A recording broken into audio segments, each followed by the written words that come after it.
I am struggling to close prospective customers who insist on me showing experience and proving ROI, which is return on investment, before I can get the job. How can I navigate this? So this is a person who probably is starting out in the digital marketing space. They're probably doing freelancing, but every time they pitch their solution to a customer, like, which other projects have you worked on?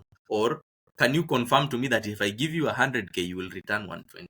How would you help this lady to navigate this space? Okay, first of all, it is true you need a little bit of experience because anytime you are asking for someone to pay you money, you need to show that you're going to deliver whatever you're telling them you're going to deliver. So I think it is true you need a little bit of experience. So the issue is how to get it. How do you get this experience? And this is how you will be able to now navigate to those prospective clients who will be willing to pay you because they'll see what you have already done. So the first way to get the experience is you can start with working with small businesses. Think of your relative or your friends or people around you who are already in business and maybe they have not transitioned in the social media or the online space, or they are in the space but they are just doing with the little understanding that they have. So because you have already searched for knowledge, you have already gained and you already know what can help them grow, then you can decide to do it like a pro bono. Pro bono can be free or it can be with a little bit of just a lunch money. So you can decide to ask for, can I help you? Like I'm seeing you selling your product. You can not fail to have someone, one or two people who are in business that you are within your reach. So this is not an excuse. At least there is someone you know who's doing business and probably is in the online space and he's still maneuvering and trying to find their way, or they are not even in the space. So you can check on them, try to see how you can be able to assist them and therefore help them. Once you are able to deliver that, then it means you're gaining experience by the day, because if you can give them value and then they see the value, this is something that you will add in your portfolio and you say, I've worked with these people and I was able to deliver the results. Secondly, if you are maybe you have not thought of someone in your mind, then you can also decide, I'm going to show it to the world what I know. By me showing it to the world, then someone will be able to see what I do and then they'll be able to engage me because by default that is experience. So like for example, if I'm a video editor, I can just decide I'm going to create videos, many videos on how to edit videos. I'm going to show how to best ways to be able to ensure that your videos come out well, how to transition. I'll just show different videos as much as possible on the social media platform. Upload videos. The more people see what I do, there'll be that one person, two people, three people who will call you and tell you, can you do this for me? Can you deliver this for me on my business? Can you edit for me my videos? How much will you charge me? So with time, you're able to get people. And then from there, as when you get a client, you build your portfolio. You build your portfolio until you're able to now have the experience that other people are looking for. Yeah, that's very good, Vicky. And when you talked about looking for experience, it's always hard for you, like even if you are running a business, for you to allow somebody to experiment with your resources, Yeah. and it's understandable. And every time when we even were doing pitches to customers, I know we always ask ourselves, if I were on the other side, deciding whether to give Asha Group Limited business, what would I want Asha Group to do for me? And it always Yeah. helps us in our pitches, because if you are aligned with what the customer wants, and your goals and their goals are aligned, it's very easy to close that business. So again, putting yourself as the employer who has maybe very limited resources, and they're thinking, I want to work with somebody who already has proven experience. You can either choose to, what Vicky has suggested, but also companies like us, we are usually very willing to enter into an engagement with a person who is willing to learn and wants to Mm. learn, maybe for a short period of time. Then they can be mentored on how to start their marketing career. So if you actually are good in marketing, again, just because we are giving you mentorship doesn't mean we are taking every Tom, Dick, and Harry. We also want to work with the best, because remember, we are allowing you to experiment with our clients, and Mm. the repercussions for us are very dire, because you're going to be using our client money. But if you're interested, you can actually reach out to us, and we can have a discussion about how we can help you, start your career in the digital marketing space. But in terms of struggling to meet prospective clients, my tip would be, try to understand what is the client's main concern? Why are they worried that you are not able to deliver in your ROI? And if the question is that maybe you don't have previous experience, then you can enter into an arrangement where you say, okay, granted I don't have experience, but I know I know myself, and I know how good I can deliver this, and I'm willing to give you this service on one month free basis. You can say, we enter into a 3 month contract, but the first month I'm willing to do it for free, as long as you sign that you shall in the next three Yeah. months give me this business. So what you're doing is you're delaying that payment. And you can even be smart about it. If your service was supposed to cost 90,000, you can tell them, you know what, I know you want proof of concept, and what I'll do is I'll deploy my resources and skill set for 1 month for free, and then the next 3 months you shall charge you 45,000 if I deliver. And that's where the ROI comes in. You will have done experiments, you will have worked with other people. Again, you can't just go to a client blindly. You have to have experience, because Yeah. when you want somebody to trust you, they can only trust you by what you have done, or by what somebody else has said about you. Yeah. And if you can tell them that, okay, based on now what Vicky has suggested, that do it pro bono, or do it to your relatives or your close friends, if you have done it and you're sure about it, then it is very easy to say, guys, I'll do this for free, but in the next 3 months pay me 45,000. You'll still have covered your 90,000. You've just done it smartly. And most of the clients, what I'll tell you, which is a secret I'll tell you, most of the clients don't really know how to price digital marketing.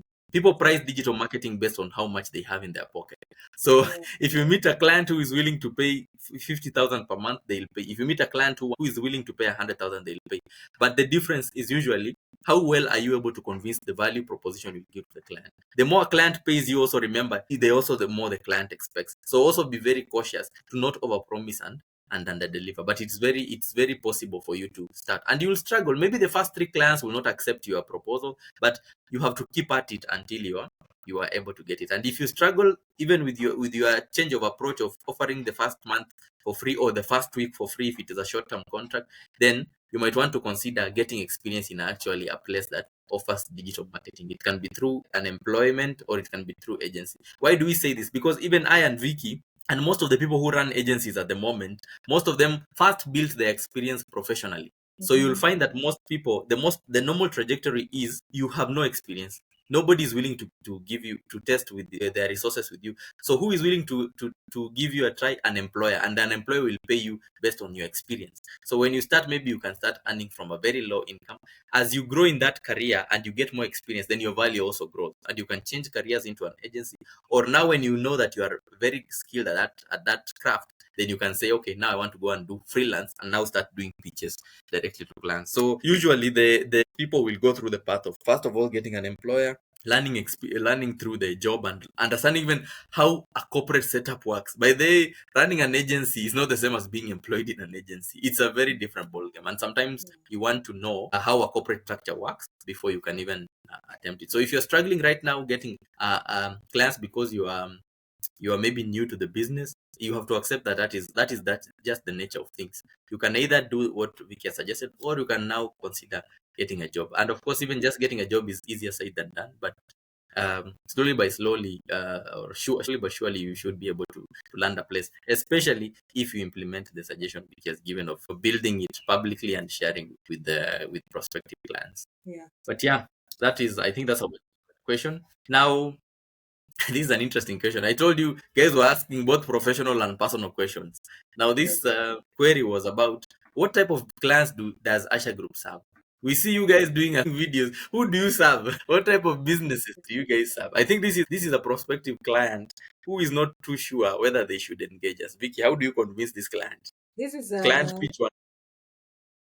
this is an interesting question, but what I would say in short, in simple terms, we serve small and medium-sized businesses offering products or services and are seeking to grow their business in the online space. Those are the people that we serve. If someone Mm, is offering any product or any service and they are seeking to grow their business in the online space, they want to either to grow on social media or on YouTube, or they want to have a website, maintenance of the website, search engine optimization.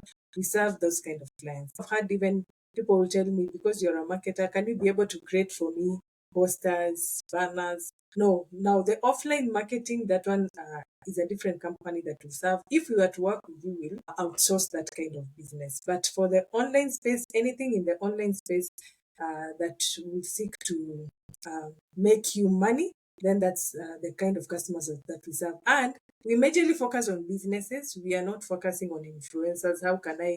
Because I've also had people who would inquire and tell me, can you help me get more followers? I'm trying to be an influencer. We can give consultancy in that area, but we are not focusing on that kind of business. We are mostly focusing on businesses who have a product or service. Now, sorry, even as we engage you, there are some products or service that we cannot be able to work with. It's not that there's a bad product or it's not a good service.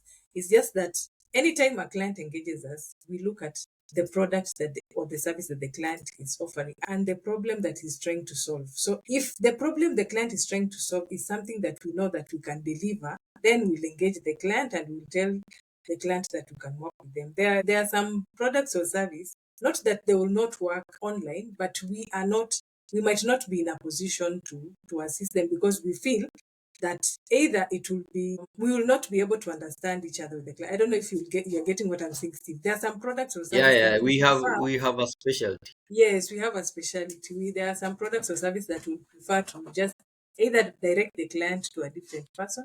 But if it's a product or service that we can, because we at the end of the day, our focus is to deliver results.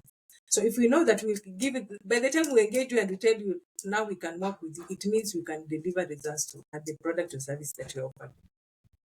Yeah, that's true, and that's very good because sometimes when when you're an agency, you always have this temptation to do everything and serve everyone. And especially as we grow, we have also been noticing we get a lot of queries and we got a lot of prospective clients, which is a good problem to have. But sometimes you might put yourself in a very difficult position because the client's money is very enticing, but you Yeah. know very well you have no specialty in that space. So in that case, we would just recommend that maybe you work with somebody else, or you engage us, but maybe to do one service. Maybe you want a full-fledged 360 degree thing, and we can only offer you the digital marketing solution. So we can partner with you, and then we say, okay, we also have contacts in the below the line advertising that we can help work with. So we are very specific about the niche that we serve, and these are small and medium-sized enterprises that are offering both goods and services in Mhm. both in Kenya and globally. So we can comfortably serve that.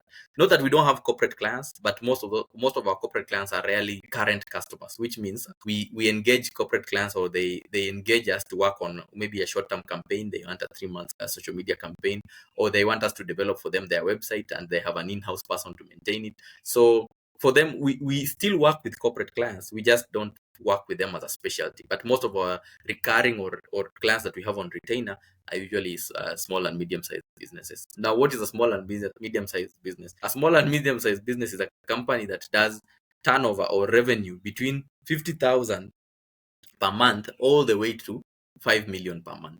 So if you are in that category of businesses, then we can comfortably serve you. Not that we can't serve you if you're doing 100M. It just depends on what exactly you want us to help you achieve. But yeah, in terms of what we do and who we serve, I think that's very clear.